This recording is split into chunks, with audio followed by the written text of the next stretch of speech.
I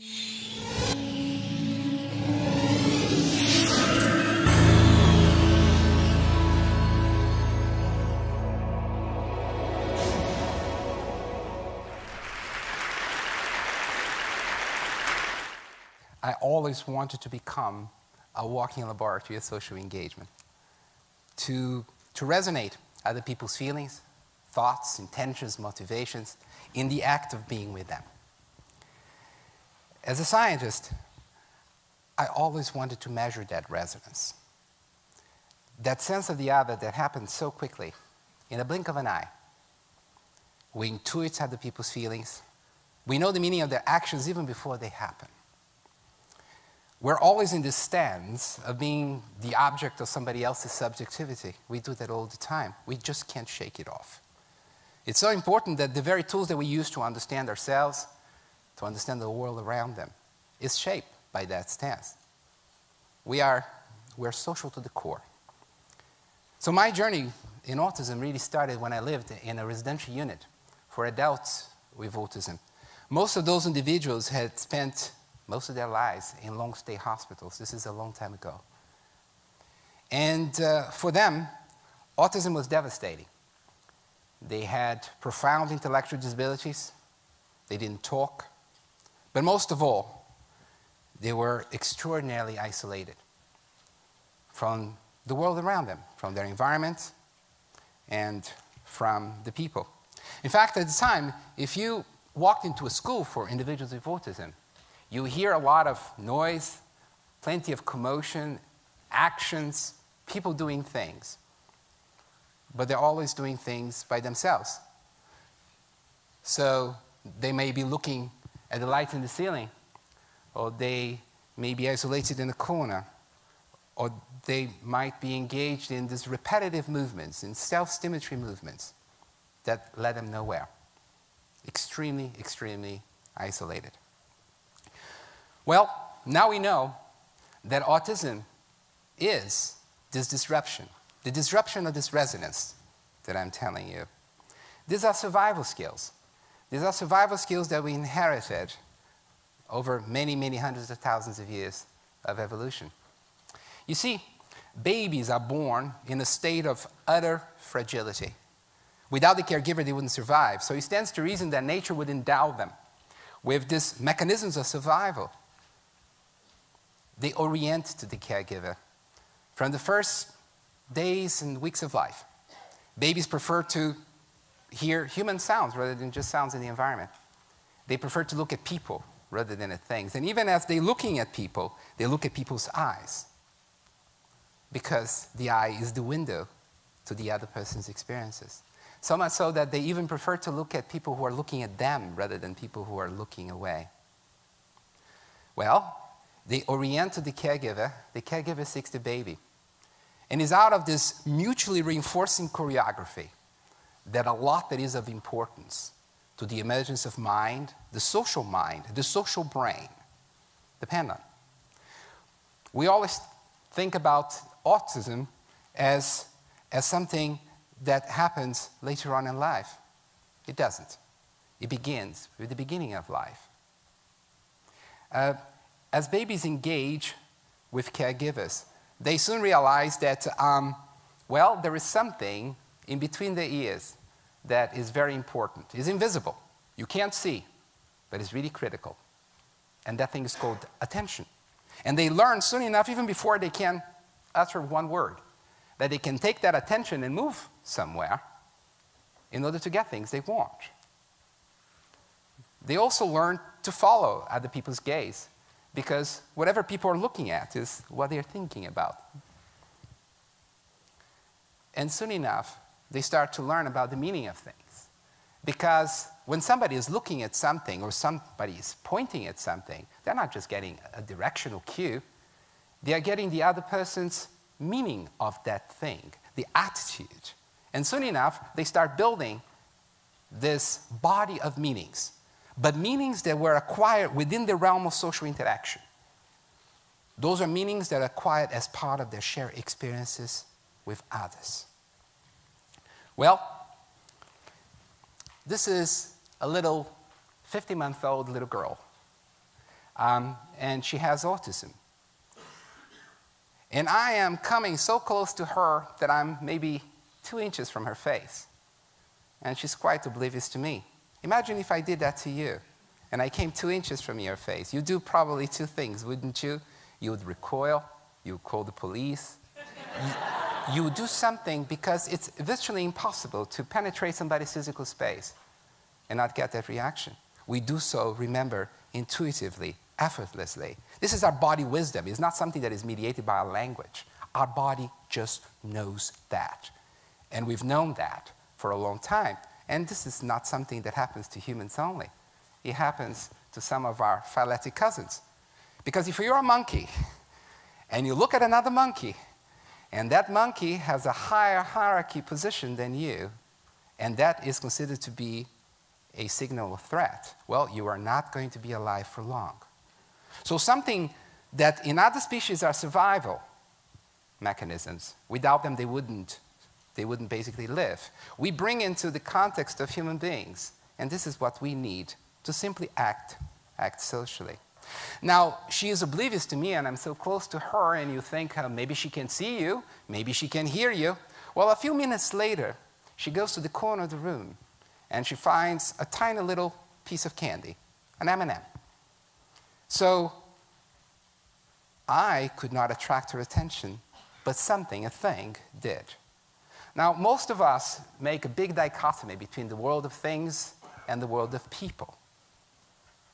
Now, for this girl, that division line is not so clear, and the world of people is not attracting her as much as we would like.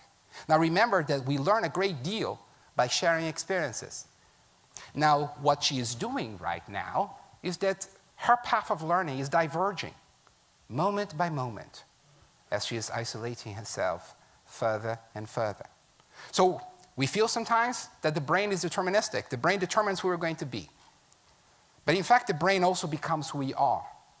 And at the same time, her behaviors are taken away from the realm of social interaction. This is what's happening with her mind, and this is what's happening with her brain. Well, autism is the most strongly genetic condition of all developmental disorders. And it's a brain disorder. It's a disorder that begins much prior to the time that the child is born. We now know that there is a very broad spectrum of autism. There are those individuals who are profoundly intellectually disabled, but there are those that are gifted. There are those individuals who don't talk at all. There are those individuals who talk too much. There are those individuals that if you observe them in their school, you see them running the periphery fence of the school all day if you let them. To those individuals who cannot stop coming to you and trying to engage you repeatedly, relentlessly, but often in an awkward fashion, without that immediate resonance. Well, this is much more prevalent than we thought at the time. When I started in this field, we thought that there were 4 individuals with autism per 10,000, a very rare condition. Well, now we know it's more like 1 in 100. There are millions of individuals with autism all around us. The societal cost of this condition is huge. In the US alone, maybe $35 to $80 billion. And you know what? Most of those funds are associated with adolescents, and particularly adults, who are severely disabled. Individuals who need wraparound services that are very, very intensive. And those services can cost in excess of $60,000 to $80,000 a year. Those are individuals who did not benefit from early treatment. Because now we know that autism creates itself as they diverge in that pathway of learning that I mentioned to you. Were we to be able to identify this condition at that earlier point and intervene and treat, I can tell you, and this has been probably something that has changed my life in the past 10 years, this notion that we can absolutely attenuate this condition. Also, we have a window of opportunity because the brain is malleable for just so long. And that window of opportunity happens in the first 3 years of life. It's not that that window closes. It doesn't. But it diminishes considerably. And yet, the median age of diagnosis in this country is still about 5 years. And in disadvantaged populations, the populations that don't have access to clinical services, rural populations, minorities, the age of diagnosis is later still, which is almost as if I were to tell you that we are condemning those communities to have individuals with autism whose condition is going to be more severe. So I feel that we have a bioethical imperative.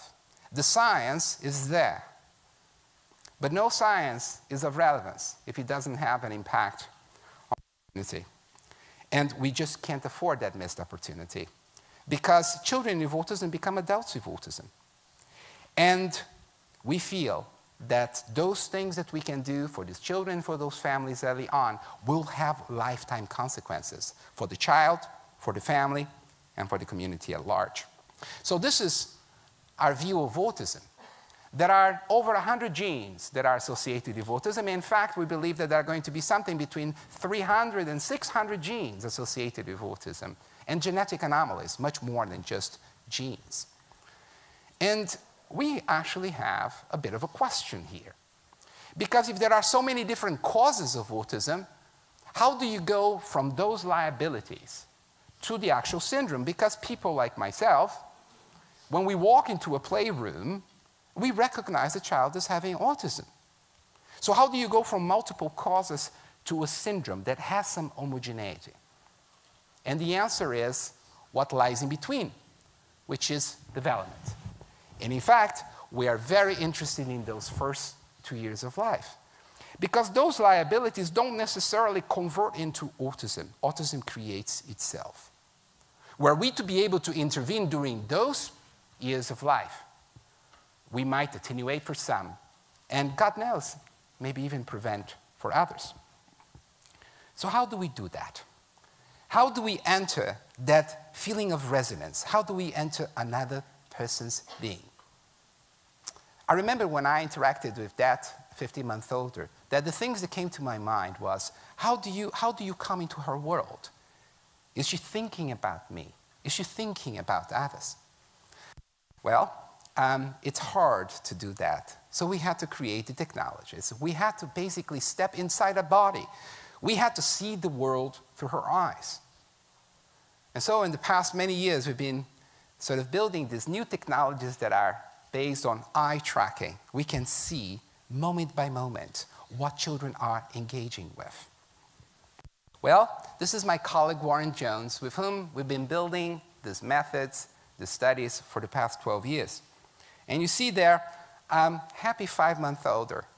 It's a 5-month little boy who is going to watch things that are brought from his world.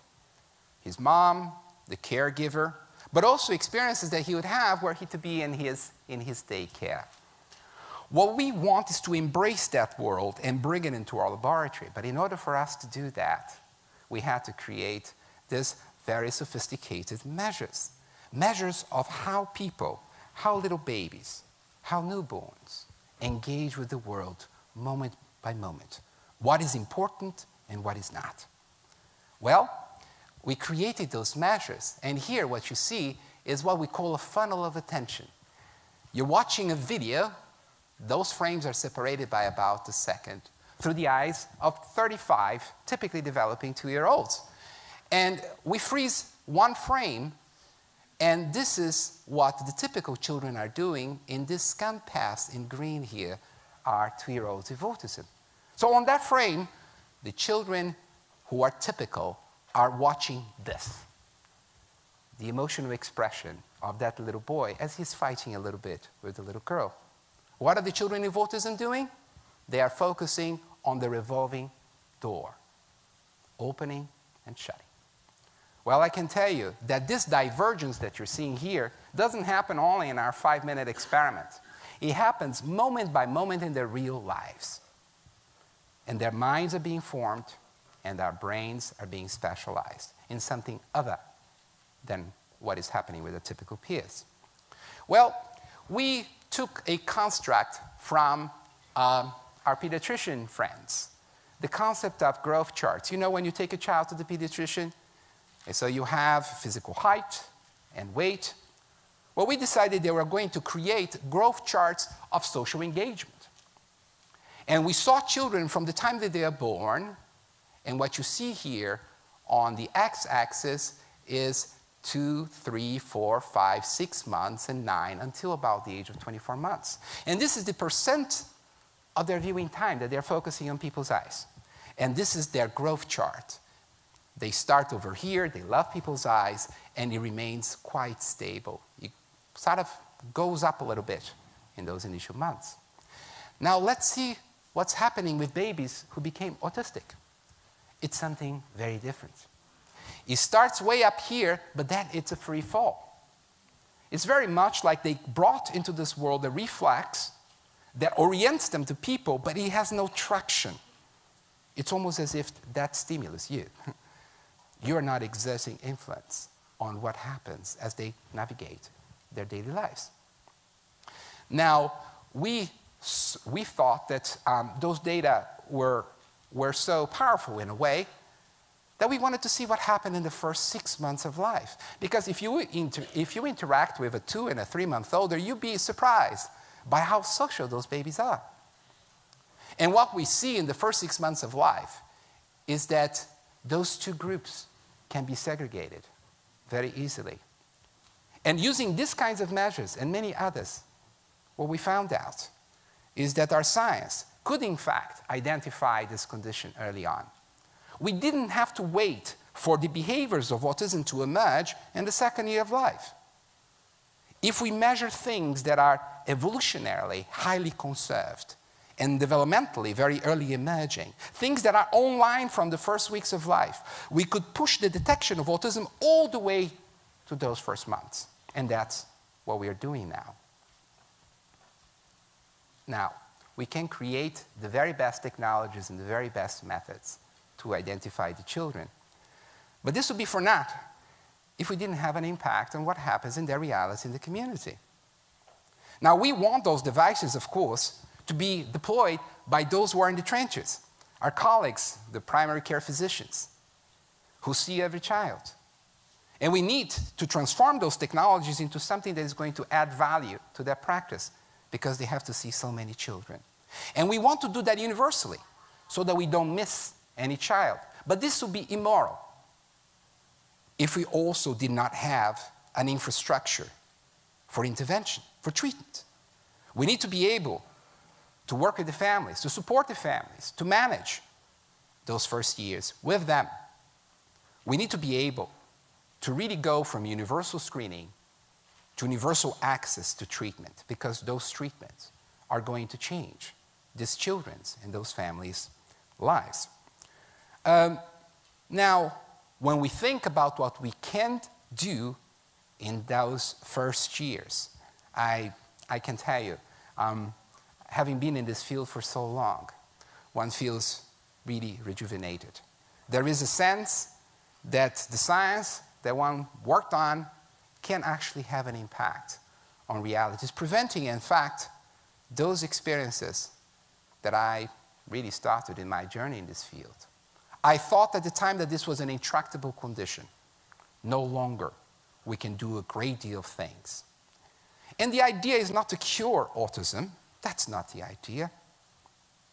What we want is to make sure that those individuals with autism can be free from the devastating consequences that come with it at times, the profound intellectual disabilities, the lack of language, the profound, profound isolation.